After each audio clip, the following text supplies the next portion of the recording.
It's too fast. How could you even tell what's on? I can tell. Buenas tardes, profe. El día de hoy le vamos a presentar la tutoría. Somos el preuniversitario Anticoquetas, conformado por Armando Hurtado, Alexisa, Dani Naranjo y Edwin. ¿Qué son los polígonos? Los polígonos son figuras geométricas planas que están formadas por segmentos de recta llamados lados. Estos lados están unidos en sus extremos formado por vértices. Los polígonos pueden tener diferentes números de lados, lo que determina su nombre específico aquí. Tienen algunos ejemplos de polígonos comunes, que son por ejemplo, el triángulo, que tiene 3 lados y 3 vértices. Puede ser equilátero, todos los lados y ángulos iguales, isósceles, 2 lados y 2 ángulos iguales, o escaleno, donde todos los lados y ángulos son diferentes. El cuadrilátero tiene 4 lados y 4 vértices. Algunos ejemplos de cuadriláteros son el cuadrado, eh, también puede ser el rectángulo, el rombo y el trapecio. El pentágono tiene 5 lados y 5 vértices. Todos los ángulos internos en un pentágono suman siempre 540 grados. El hexágono tiene 6 lados y 6 vértices. Un ejemplo común de un hexágono es el panal de abejas. Son hexágonos. Ya. El heptágono tiene 7 lados y 7 vértices. El octágono tiene 8 lados y 8 vértices. Existen varios ejemplos de polígonos con un número mayores de lados, como el dodecágono, el decágono y así sucesivamente. Las principales características de los polígonos son figuras bidimensionales.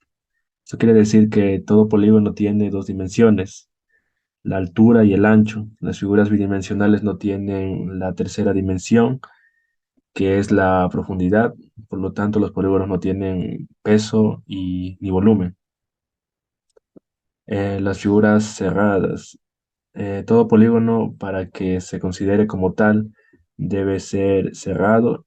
Esto quiere decir que tiene que tener ángulos y la figura no debe estar abierta. Si una figura de los lados no se une con un extremo con el otro, no se trata de un polígono. Están formados por segmentos o líneas rectas. Los lados o líneas del polígono deben ser, sin excepción, rectos. Si alguna de sus partes o lado de una figura geométrica es curva, ya no se trata de un polígono. Elementos de un polígono. Los lados son las líneas que forman la figura. Un polígono debe tener como mínimo 3 lados y no existe un máximo de cantidad de lados. Un polígono puede ser, un ejemplo, el triángulo, que ya lo dijimos, y así los que ya les mencioné anteriormente. Los vértices son las uniones o intersecciones que se producen al unir 2 lados o líneas del polígono. La cantidad de vértices de un polígono es igual a la cantidad de lados de la figura. Los ángulos son los ángulos que se forman entre 2 líneas o lados del polígono y que tienen una cierta inclinación o graduación. Ángulos exteriores son los ángulos que se forman entre uno de los lados y una línea por fuera del polígono. Ya. Las diagonales son líneas que se pueden unir dentro del polígono entre un vértice y otro no consecutivo. La cantidad de diagonales que se pueden trazar en un polígono dependerá de la cantidad de lados. Cuantos más lados tenga un polígono, más cantidad de diagonales se podrá trazar. El triángulo, por ejemplo, es un polígono que no tiene diagonales. Además, los polígonos regulares tienen centro, es el punto que equidista entre todos los lados y vértices de un polígono regular. El apotema es la distancia entre el centro del polígono y cualquiera de los lados. El ángulo central es el ángulo que tiene su vértice en el centro del polígono y sus lados. Se forman al unir ese centro con dos vértices consecutivos del polígono. Muchas gracias. A continuación, mis compañeros le van a seguir dando información. Buenas noches, profesor.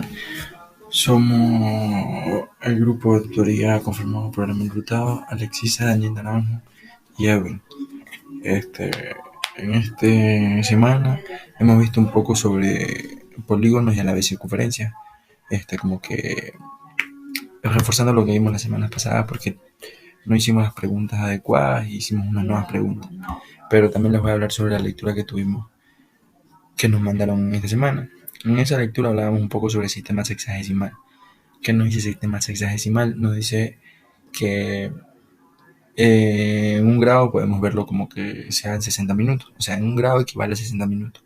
Un minuto 60 segundos. Entonces podemos tener un factor de conversión para convertir de grados a minutos, segundos, o a la vez de minutos y segundos a grados.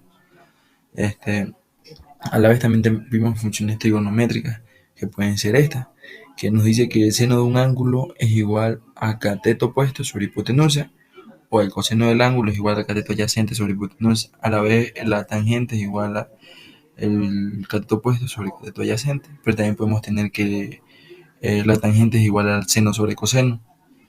Y esto simplificando nos quedaría cateto opuesto sobre cateto adyacente. Entonces también tenemos las otras que se han hablado en la lectura, que pueden ser Pitágoras, y también saber de dónde sale.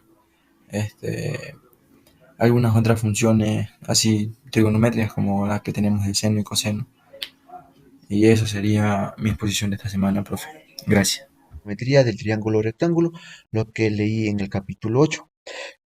Iniciamos con los ángulos centrados o en posición normal, y esto nos dice lo siguiente: en estas condiciones se le llama ángulo central en el punto OPQ, que el ángulo sería en el punto O está en la posición normal a todo ángulo orientado cuyo vértice es el origen de coordenadas y cuya semirecta inicial coincide con el semieje posición de las abscisas. También se le conoce como ángulo posición normal porque está ubicado en el mapa, en el plano cartesiano, que está en los puntos, tiene las coordenadas en X y en Y. Luego tenemos los ángulos congruentes, que nos dice son ángulos que tienen sus lados coincidentes, sin embargo dichos ángulos no son iguales, diferentes en ángulo entero de giros completos, se llaman ángulos congruentes. Ya, de lo mismo para los ángulos orientados en sentido negativo. Aquí podemos ver una pequeña imagen para ver cuáles son los ángulos congruentes. Y esto sería porque hacen unos giros completos que pueden ser uno o dos o más. Luego tenemos sistemas de medición de los ángulos que nos dice son ángulos que se representan por grados sexagesimales, grados centesimales o en radianes. Y ahí aquí podemos ver cómo se representan los grados, que se representaría con un pequeño circulito que estaría parte inferior de cualquier número. Y luego tenemos los minutos, que sería con una pequeña coma, y los segundos con dos comillas. Aquí tenemos que un grado es igual a un minuto y un minuto es igual a 60 segundos. Y aquí tenemos una pequeña gráfica donde podemos ver los radianes que están en la parte de afuera y los grados en la parte de adentro. Podemos ver que 30 grados es igual a pi sobre 6, que estos serían los radianes. Luego tenemos razones trigonométricas, que sería el seno, coseno, la tangente, la cotangente, la secante y la cosecante. Ya, y esto nos sirve mucho para encontrar los ángulos. Como aquí tenemos una pequeña gráfica, queremos encontrar los ángulos, cuál sería el valor del ángulo C y del ángulo B, porque solo sabemos del ángulo A, que sería de 90 grados. Ya, y para esto utilizaríamos las razones trigonométricas que están aquí, que aquí están las razones trigonométricas para calcular el ángulo B y para calcular el ángulo C, y aquí están para calcular el ángulo B, que sería secante del ángulo B es igual a cateto opuesto sobre la hipotenusa, y así sucesivamente. Estos serían útiles para encontrar los ángulos, el ángulo B y el ángulo C. Y esto sería todo. Gracias.